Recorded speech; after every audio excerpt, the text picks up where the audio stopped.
అదరగొట్టే కారం రంగు రుచి ఆచి కారం పొడి. హరీష్ రావు గారితో కానీ నా భర్త కానీ నేను కానీ ఏమన్నా ఫేవర్ తీసుకుని ఉంటే చెప్పండి, దమ్ముంటే చెప్పండి. ఊరుకుంటుంటే తమాషాలు చేస్తున్నారు. మీరు వెకిలి ప్రయత్నాలు మానుకోండి. నేను మీ మీద చేసినటువంటి ఆరోపణలకు మీకు దమ్ముంటే, సిగ్గుంటే, ప్రజాస్వామ్యంలో ప్రజల మధ్యలో ఉండాలనుకుంటే జవాబు చెప్పండి. అంతేగాని నా మీద మొరిగేటటువంటి వాళ్ళందరినీ వదిలిపెట్టి ఏది పడుతుంది మాట్లాడితే నేను చూస్తూ ఊరుకుంటాను అనుకోవద్దు. నేనేం తప్పు చేయలేదు. బీఆర్ఎస్ ఉన్నటువంటి అధికారంలో ఉన్నటువంటి 10 సంవత్సరాలలో ప్రభుత్వం నుండి నేను ₹1 కూడా లాభం పొందలేదు. మీరు చేసినటువంటి అక్రమాలన్నీ నా మీద ఆపాదిద్దామని చూసుకుంటే నేను ఊరుకునే వ్యక్తిని కాదు. నీతి నిజాయితీ నా వైపు ఉంది కాబట్టి నేను ఇలా ధైర్యంగా కుండబద్దలు కొట్టినట్టు ఎక్కడికి పోయినా మాట్లాడుతున్నా. నాకు ఎవరితో అండర్స్టాండింగ్ లేదు, ఎవరితో వ్యాపారం లేదు. నా భర్త ఎప్పుడైతే టీఆర్ఎస్ అధికారంలోకి వచ్చిందో నేను నా భర్త ఒకటే విషయం అనుకున్నాం. అమెరికా నుండి 2004లో మేము వస్తే నేను ఉద్యమంలో ఉన్నా, ఆయన వ్యాపారంలో ఉన్నాడు.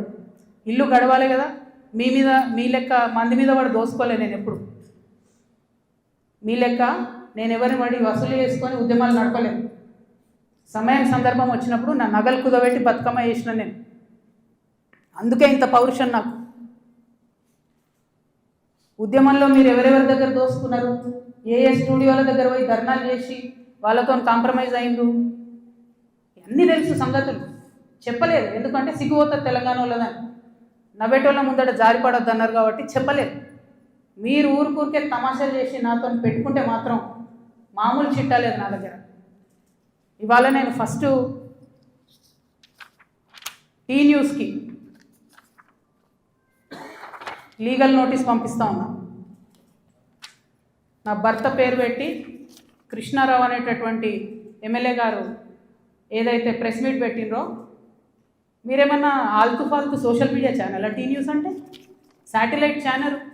మీరు ఒక పార్టీని రిప్రజెంట్ చేసే ఛానల్. కనీసం వెరిఫై చేసుకోరా? ఏది పడితే అది వేసేసుడేనా?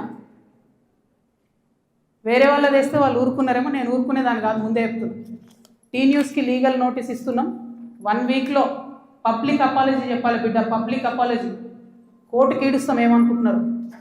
తర్వాత ఏలేటి మహేశ్వర్ రెడ్డి గారు, వీరికి కూడా నోటీస్ ఇస్తున్నాం, లీగల్ నోటీసు. 1 వీక్లో మీరు కూడా తప్పుడు సమాచారాన్ని ప్రజలకు ఇచ్చినందుకు, నా భర్త గారికి నా యొక్క పరపతిని దెబ్బతీసే ప్రయత్నం చేసినందుకు నాకు పబ్లిక్ అపాలజీ చెప్పాలని మహేశ్వర్ రెడ్డి గారిని డిమాండ్ చేస్తూ ఉన్నాను. అట్లానే మాధవర్ కృష్ణారావు గారిని మీరు కూడా 1 వీక్ లోపల అపాలజీ చెప్పాలి, లేకపోతే కోర్టుకి ఈడుస్తాం, కోర్టు నుండి క్షమాపణ చెప్పిస్తాం. ఇది నాకు సంబంధం లేని వ్యక్తులు. నేను జాగృతి జనంబాట కార్యక్రమంలో పోతూ ఉంటే సడన్గా సోషల్ మీడియాలో ప్రచారం ప్రారంభమవుతుంది. వెంటనే ఏలేటి మహేశ్వర్ రెడ్డి గారు బీజేపీ ఫ్లోర్ లీడర్, ఆయనకి ఏం పనో నాకు అర్థం కాదు, ఆయనకు నాతోనేముందో అర్థం కాదు, నన్నంటే పొలిటికల్గా ఆయనకి ఏం లాభం వస్తుందో నాకు అర్థం కాదు. ఆయన బయటకు వచ్చి సీరియస్గా ప్రెస్ మీట్ పెట్టిండు. ఓకే, ఏం పెడతాడు ప్రెస్ మీటు? ఒక ఫోటో ఉన్న కాపీ తీసుకొని నా భర్తది, దాంట్లో ఏవి రెడ్డి గారి పేరు ఉంది, అది చూపించుకుంటే ఇగో వీళ్ళకి వ్యాపారాలు ఉన్నాయని చెప్తుంటాడు. అసలు ఆయనకి ఏం సంబంధం? అది ఉన్న పొలిటికల్ ఇష్యూవా? ఎందుకు మాట్లాడిండు? ఓకే, అంటే దీని వెనుక ఉన్న స్ట్రాటజీ చేసేసి తెలంగాణ ప్రజలు అర్థం చేసుకోవాలి. హరీష్ రావు గారు, బీఆర్ఎస్ పార్టీ ఏదైతే నా మీద దుష్ప్రచారం చేయాలనుకుంటున్నారో అది ఏలేటి మహేశ్వర్ రెడ్డి గారి నోటి నుండి వస్తుంది, బీఆర్ఎస్ పేడ్ సోషల్ మీడియా నోటి నుండి వస్తుంది, ఆ తర్వాత కృష్ణారావు గారు లాంటి ఎమ్మెల్యేల నోటి నుండి వస్తుంది. అంటే వీళ్ళందరూ ఒక స్ట్రాటజికల్గా ఏంటంటే, ఆడపిల్ల బయట తిరుగుతుంది, ఈమెకు అన్ని విషయాలు అర్థమవుతున్నాయి, ప్రజలు వచ్చి చెప్పుకుంటున్నారు, బాధితులు వచ్చి చెప్పుకుంటున్నారు, ఈమె ఇంకా చెప్తే భయం అవుతుంది, మాకు ఇబ్బంది అవుతుంది అని చెప్తున్నారు. నేను మీలాగా పారిపోయే తిరిగి పొందని కాదు. మీరు ఏదైతే నా భర్త ఫోటో చూపించి మాట్లాడుతున్నారో ఆ ల్యాండ్కి సంబంధించి ప్రతి ఒక్క విషయాన్ని ఇవాళ నేను తీసుకొని వచ్చిన. ఇవాళ నేను ఎట్లా ట్రాన్స్పరెంట్గా క్లారిటీ ఇస్తున్నానో, నేను చేసే ఆరోపణల మీద మీరు కూడా అట్లనే క్లారిటీ ఇవ్వాలని చెప్పి నేను డిమాండ్ చేస్తూ ఉన్నాను. ముందుగా మీరు ఏదైతే కాపీ చూపిస్తున్నారో మా హస్బెండ్ది, ఏవి రెడ్డి గారిది ఉన్నటువంటిది, అది 2 సర్వే నంబర్లకు సంబంధించినటువంటి ల్యాండ్. అదేంటంటే 2010/2, 2010/3 అనేటటువంటి భూమి. దీనికి 1975 నుండి కూడా ఈ భూమికి కంప్లీట్గా పట్టాలు ఉన్నాయి, దానికి పాస్బుక్లు ఉన్నాయి, కంప్లీట్గా ఇది ప్రైవేట్ ల్యాండ్. ఈ ప్రైవేట్ ల్యాండ్లో నలుగురు కొడుకులు వాళ్ళకి మనిషి 4 ఎకరాలు వచ్చినాయి. ఈ మనిషి 4 ఎకరాలు వచ్చినటువంటి ఈ భూమిని అక్కడ ఒక కంపెనీ ఉంది, టేకంషా అనే కంపెనీ. ఆ టేకంషా అనే కంపెనీకి 37 ఎకరాలు ప్రభుత్వము అమ్మింది ల్యాండ్ ఒకప్పుడు. వాడేం చేసిండు, ఆ అమ్మిన ల్యాండ్తో పాటు ఈ ప్రైవేట్ వాళ్ళ భూమి కూడా లోపలేసుకొని కాంపౌండ్ వాళ్ళు పెట్టుకున్నాడు. ఈ ప్రైవేట్ వాళ్ళంతా కాంపౌండ్ వాళ్ళకి పోయింది కాబట్టి వాళ్ళంతా ఈ రియల్ ఎస్టేట్ వ్యాపారంలో ఉన్నటువంటి మా హస్బెండ్ ఇంకా కొంతమంది దగ్గరకు వచ్చారు. ఈ 16 ఎకరాల భూమికి దాదాపు ఒక 20 మంది ఆ భూమిలో ఉన్నారు. అందులో మా భర్త కంపెనీ కూడా ఒకటి. ఇది మొత్తం ప్రైవేట్ ల్యాండ్ మాది, నువ్వెట్లా కాంపౌండ్ లోపల పెట్టుకుంటావు అని చెప్పి ఒక 9 ఏళ్ళు నడిచినట్టుంది డిస్ప్యూట్ నాకు తెలిసి. ఇది మా ల్యాండ్ అని వీళ్ళు, కాదని వాళ్ళు.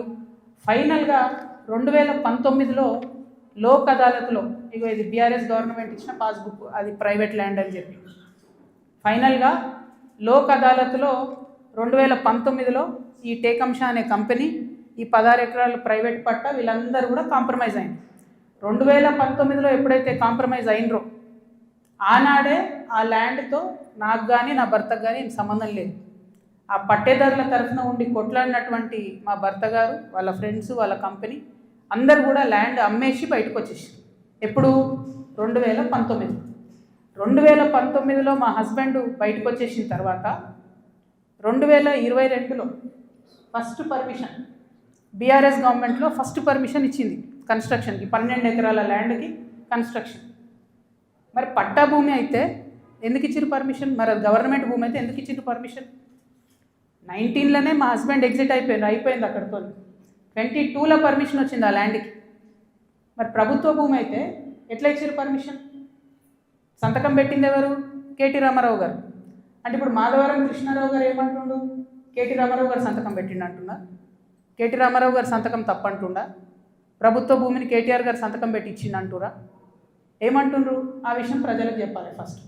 ఇప్పుడు నేను ఆరోపణ చేస్తాను ఏంది, ఎలక్షన్కి పోయే ముందు అక్టోబర్ 7, 2023 అందరం ఎలక్షన్ దాంట్లో ఉన్నాం. ఎలక్షన్ జోన్లో ఏదైతే ల్యాండ్తో 2019లో మా భర్తకు సంబంధం లేకుండా పోయిందో 2023 అక్టోబర్లో బీఆర్ఎస్ ప్రభుత్వం కేటీఆర్ గారి మినిస్ట్రీ నుంచి 5 ఎకరాలకు చేంజ్ ఆఫ్ ల్యాండ్ యూజ్ ఇచ్చింది. అంటే ఇండస్ట్రియల్ భూమిని రెసిడెన్షియల్ భూమి కింద మార్చుకోవచ్చు అని చెప్పింది. మరి ఇది ఎట్లా వచ్చింది? ఏంది ఇది? ఎందుకు ఇచ్చారు ఎలక్షన్ కన్నా 2 రోజుల ముందు? ఏం లావాదేవీలు జరిగినాయి? దీంట్లో కృష్ణారావు గారి పాత్ర ఏంది? ఈ వ్యాపారం చేసే వ్యక్తి మీ సుట్టమట కదా, ఆయన పేరు నేను ఎందుకు చెప్తా బయట, కానీ మీ సుట్టమట కదా. మరి మీరు చేయించుకురా దగ్గరుండి? ఏంది ఇది? దీనికి నాకు సమాధానం చెప్పాలి. కేటీఆర్ గారు చెప్తారా, బీఆర్ఎస్ పార్టీ చెప్తుందా, కృష్ణారావు గారు చెప్తారా? దీనికి సమాధానం చెప్పాలి. ఎట్లా ఇస్తారు చేంజ్ ఆఫ్ ల్యాండ్ యూజ్? ఈ ల్యాండ్తో మాకు సంబంధమే లేదు. 5 ఎకరాలకు బీఆర్ఎస్ గవర్నమెంట్లో చేంజ్ ఆఫ్ ల్యాండ్ యూజ్ వస్తుంది. నిన్నగాక మొన్న 6 ఎకరాలకు కాంగ్రెస్ గవర్నమెంట్ కూడా అదే ల్యాండ్లో చేంజ్ ఆఫ్ ల్యాండ్ యూజ్ ఇచ్చింది. అంటే బీఆర్ఎస్ వాళ్ళు సపోర్ట్ చేసిన వ్యాపారవేత్తల్ని యాజ్ ఇట్ ఈస్గా కాంగ్రెస్ వాళ్ళు కూడా సపోర్ట్ చేస్తున్నారు. ఏంది ఇది? మరి ఎవరికి అండర్స్టాండింగ్ ఉంది? నాకుందా అండర్స్టాండింగ్? మీకుందా? మీ గుంపులు ఉన్న మనుషులది ఇగో ఇదే ఏవిరెడ్డి గారితోని, నవనామి వెంచర్స్ ఇదే ఏవిరెడ్డి గారితోని, పోచంపల్లి శ్రీనివాస్ రెడ్డి అనేట ఆయన పార్ట్నరు. ఈయన ఎవరు దోస్తు, ఎవరు బినామీ? పొద్దుగాలు లేస్తే రామన్నతోనే ఉంటాడు, కేటీఆర్ గారితోనే ఉంటాడు ఈయన. ఎవరైనా మరి మీకున్నాయా సంబంధాలు? నాకున్నాయా? పందెం కోడ్ల కేసు ఉండే శ్రీనివాస్ రెడ్డి అనేట ఆయన మీద, ఏమైనా చేసిండ్రా? ఆయన ఫామ్ హౌస్లో పందెం కోడ్లు ఆడించారని అరెస్ట్ అన్నారు, పోలీసులు అన్నారు, ఏదో అన్నారు, చేసిండ్రా? ఎందుకు చేయలేదు మరి? అంటే ఎవరిని కాపాడుతున్నారు? ఎవరికి బంధుత్వాలు ఉన్నాయి?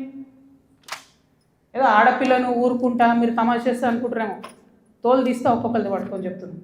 ఇప్పుడు కృష్ణారావు సంగతి చెప్తున్నా, పాపం చిన్నోడు యాక్షన్. నేను ఎన్నుకుండి ఎవరు ఆడిస్తున్నారు, ఆ గుంటనక్క సంగతి కూడా చెప్తా తర్వాత. కానీ కృష్ణారావు గారు నా మీద మాట్లాడంగానే ఇగో ఇంతమంది, ఇది కూడా పట్టుకోను కాగితం పైకి, అది పట్టుకోండి ఒకసారి, అది చూపి. ఇంతమంది బాధితులు వాళ్ళంతా ఫోన్లు చేసి ఎకరాలు ఇన్ని ఉన్నాయి అక్క, దయచేసి మాట్లాడండి అక్క. నిన్నటి నుంచి ఫోన్. ఓ దగ్గర 16 ఎకరాలు, ఓ దగ్గర 400 ఎకరాలు, CS 14 ల్యాండ్స్, మామూలుగా లేదు. ఒక దగ్గర ఎంత ఘోరం అంటే ఆఖరికి హైడ్రా కూడా పోయి పూలగొట్టింది. ఇక ఇంకొకటి క్లియర్గా చెప్తా పట్టు, ప్రణీత్ కన్స్ట్రక్షన్ ఒకటి ఉంది. ఎంత ఘోరం అంటే ఇది, ఇంట్లో కృష్ణారావు గారి అబ్బాయి, నాకు అబ్బాయి పేరు చెప్పడం ఇష్టం లేదు ఎందుకంటే ఆయన పాలిటిక్స్లో లేడు కాబట్టి, కృష్ణారావు గారి కొడుకు ఆయన డైరెక్టర్గా ఉన్నప్పుడు ఈ 70 ఎకరాల వెంచర్, పెద్ద వెంచర్ 70 ఎకరాలు మీకు కనబడుతుంటుంది. మొత్తం విల్లాలు కట్టిరు, ఇది పట్టుకోండి, మొత్తం విల్లాలు కట్టిరు, అన్ని A to Z విల్లాలు కట్టిరు. ఇలా ఎన్ని అలిగేషన్స్ ఉన్నాయంటే, ఇక్కడ నేను ఎల్లో మార్క్ చేసిన రోడ్ మొత్తం గవర్నమెంట్ రోడ్, అది కబ్జా, అది లోపలనే ఉంటుంది, దాని చుట్టూ కాంపౌండ్ వాళ్ళు. ఇక్కడ అసైన్ ల్యాండ్స్ ఉన్నాయి, అది కబ్జా. ఈ మధ్యలో చెరువు ఉంది, ఈ చెరువు 10 ఎకరాలు ఉంది అని చెప్పి, 10 ఎకరాల చెరువు ఇది అని చెప్పి ప్రభుత్వం సర్టిఫికేట్ ఇచ్చింది. 2021లో ఇది అఫీషియల్గా రెరాకి ఇచ్చిన డాక్యుమెంట్. నేను మీలాగా ఆగమాగం ఎడ్డెడ్డి మాట్లాడా, దొంగ డాక్యుమెంట్లు చూసి అసలే మాట్లాడా. 2021లో మీ కంపెనీ నుండి మీరు రెరాకి ఇచ్చిన దాంట్లో మా వెంచర్ మధ్యలో ఉన్నటువంటి చెరువు 10 ఎకరాలని మీరు చెప్పారు. అయిపోయిందా? అదే మళ్ళీ 2021లో 2024 వచ్చే వరకు ఏమవుతుందంటే ఆ చెరువు 6 ఎకరాలకు వస్తుంది. అంటే 4 ఎకరాలు ఎవరు మింగిన మధ్యలో, ఇది 6 ఎకరాలని మళ్ళీ అఫీషియల్గా ఇరిగేషన్ డిపార్ట్మెంట్ ఇచ్చింది. ఇప్పుడు ఇంకా ఘోరం ఏంటంటే, ఈ మొత్తం 71 ఎకరాల ఈ సామ్రాజ్యంలో చుట్టూ కాంపౌండ్ వాల్ కట్టింది. అంటే ఈ చెరువు యాక్సెస్ ఓన్లీ ఆ విల్లా వాళ్ళకు ఉంటుంది. యాక్చువల్లీ అది ఊరిది చెరువు, అంటే మీ అయ్యా జాగిరా, చెరువు లోపలేసుకొని చుట్టూ కాంపౌండ్ వాల్ పట్టుకుంటే ఆ ఊరోళ్ళు వాడుకోవద్దా చెరువును? హైడ్రాకి దమ్ముంటే రేవంత్ రెడ్డి గారికి కానీ గవర్నమెంట్లో ఉన్న వ్యక్తులకి ఈ వెంచర్తో సంబంధం లేకపోతే యాక్సెస్ ఓపెన్ చేయండి, దానికి ఓపెన్ చేయండి. చెరువు మధ్యలో ఉంటుంది, చుట్టూ విల్లా, ఎక్కడికక్కడ KGF సామ్రాజ్యాలు. ఇంకొక మాట చెప్పిండు కృష్ణారావు గారు, ఏందో 307 గాజుల రామారంలో నేను ఏందో కబ్జా పెట్టినా అని చెప్పిండు. అది కబ్జా పెట్టింది నువ్వు వివేకానందే కదా, వివేకానంద గారు కదా, KP వివేకానంద. ఎవరిని పోయినా చెప్తారు ఆడ అడిగితే. నేను కూడా పోయి వచ్చిన మొన్న హైదరాబాద్ పోయి కూలిస్తే. CS14లో ఎట్లయితే నువ్వు చిన్న చిన్న పేద బిడ్డలని 80 గజాలు 100 గజాలకు ల్యాండ్ అమ్ముతున్నావో, దొంగ రిజిస్ట్రేషన్స్ ఆ కాగితాలు సృష్టించి, అట్లనే గాజుల రామారంలో కూడా అదే చేస్తున్నారు. 80 గజాలు 100 గజాలు పాపం వాళ్ళు కష్టపడి సంపాదించుకున్న డబ్బుతోని మీరు అమ్ముతున్నారు, దగ్గర ఉండవి మీరు అట్లా సెటిల్మెంట్స్ చేస్తున్నారు. ఇప్పుడు ఏమవుతుంది, సడన్గా హైడ్రాన్ మేము మాసంటోళ్ళం తిట్టగానే పోయి ఆడ పేదవాళ్ళ గుడిసెలు కూడా కొడతారు. మీకేం నష్టం అవుతుంది? ఆ పేదవాళ్ళ మీద కూడా మీరు ఏరుకుంటున్నారు పైసలు. అన్యాయం ఇది. 307 సర్వే నెంబర్తో నాకు సంబంధం లేదు. నా భర్త ఫోటో ఏదైతే చూపించారో దాని గురించి నేను ఇప్పటివరకు ఎక్స్ప్లెనేషన్ ఇచ్చిన. ఆ ఎక్స్ప్లెనేషన్తో పాటు కృష్ణారావు గారితో పాటు టీ న్యూస్ ఛానల్తో పాటు ఎలిమినేటి ఈయన పేరేంది మహేశ్వర్ రెడ్డి, అల్లేటి మహేశ్వర్ రెడ్డి గారికి కూడా లీగల్ నోటీసులు ఇస్తున్నాం. ఇంకా గమ్మత్ ఏంటంటే, ఇప్పుడు ఈ చెరువు దీని మధ్యలో ఉన్న చెరువు అని చెప్పిన కదా, ఆ చెరువు పేరు ఏంటి అంటే MD ఉస్మాన్ కుంట.